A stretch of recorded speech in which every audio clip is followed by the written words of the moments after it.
I have some exciting news about tonight's journey. Moses is going to get a visit from his father-in-law, who loves him very much, his wife and children. They have been living with his father-in-law in Midian. So, they're finally going to get to the foot of Mount Sinai. That is exciting. I've drawn it.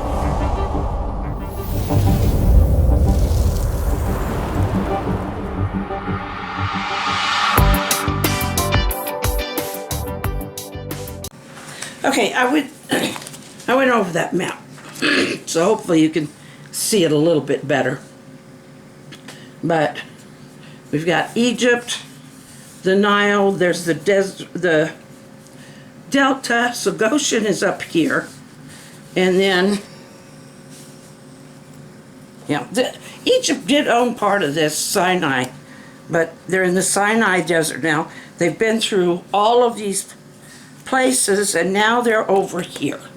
They are finally over here by Mount Sinai, which is called the Mount of God. Okay. And they're getting a visit. Well, Moses is.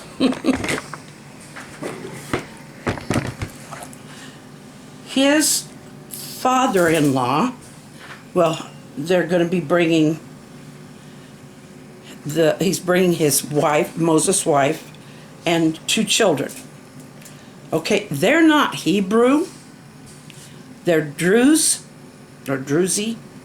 Don't know exactly how it's pronounced, but they do believe in God. They're not Hebrew, but they do believe in God.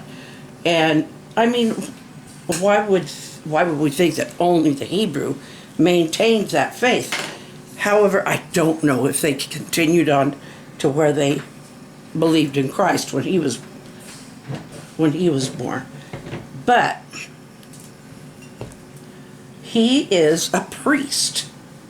Jethro is a priest in it. So I think Moses felt very comfortable having his family with them. Okay. Like I said, I don't know what age he was when he went there. He was in his 80s when, I believe, he died before they before they entered the Promised Land. He was 120 years old, and Aaron was 123. They both died in that time period. So, but this is going to look different, because the main focus tonight is Moses' tent.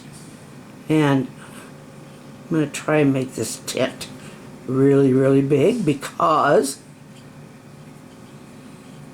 and I believe it probably was, I mean, considering Moses' stature or his importance in the community, that he probably had. But I'm going to give him a big tent because there's going to be a lot going on in here. It might be a small tent, but we're going to see it big on here.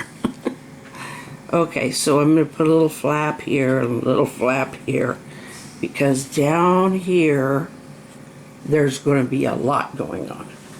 I have been so excited for him to get to this point, to get back to Mount Sinai, because it is so important. Okay, here we have a table.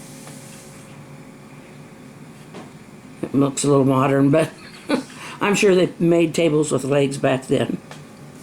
Anyway, so, okay. When Jethro heard of all the things that they had gone through, and that Moses had been leading his people, Jethro joined Moses at the bottom of Mount Sinai, but his wife is Zipporah. Now, some of you may recognize that name from when you have previously studied this. And he had 2 sons, One was named Gershom. Okay, I guess he named him Gershom because it meant I have been an alien in a strange land. So, well, he was when he first moved there. And he named the other one Eliezer, or Eliezer, or Eliezer, or Elizer. I'm not good with these names. For God is my Father. And that is, so all of them came down to meet him. Because for one thing, I'm trying to get through them in the time it takes to tell the story. And for another thing, well, I'm not the best artist in the world, and it is small canvas. But the small canvas is easier to take care of in other instances. So now we know they didn't have zippers back then. It hadn't been invented yet. They just had these things here that they would release. They'd fall down in front of them and didn't really have any fasteners, so I suppose they overlapped them. But we don't need to worry about the tent so much. Okay. I'm just going to give them kind of I'm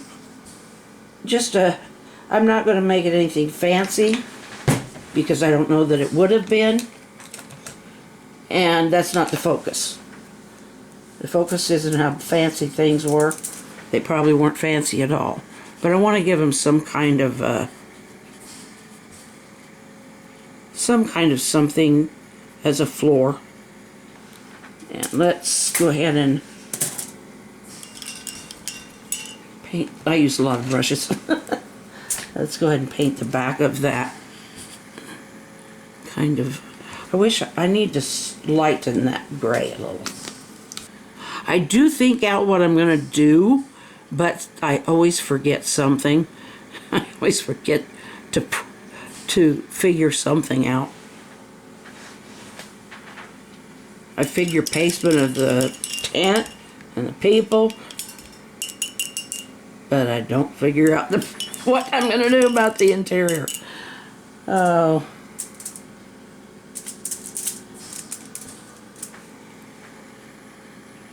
Okay. I'll probably cut out some of that process because I need to now I gotta let it dry. I want this to be large. I think I already told you that. But I think I need to, yeah. Okay. This is the good thing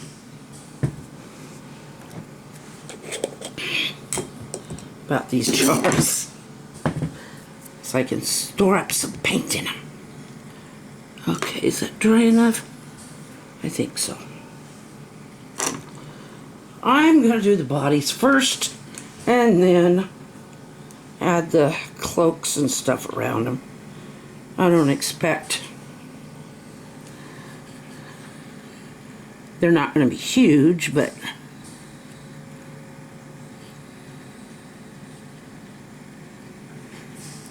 now what you would expect is that they would be sitting on the floor, because pretty much they aren't going to be dragging chairs around the wilderness.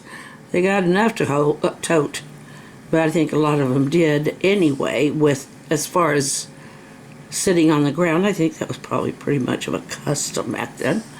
So, okay, now there's, okay, I need one more person seated in there. I don't know that Aaron was in attendance.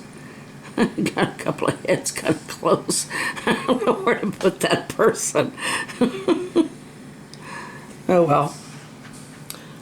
They're going to be sitting really close to each other. Okay, when that's dry, I will dress them. Probably just did some. Now, something that I've been studying up to see what the Druzy, or Druze, I don't know, their religious beliefs were. Because these are the Druzy, excuse me, it's hard to paint and talk at the same time. I do it all the time, but I'm always stumble bumming.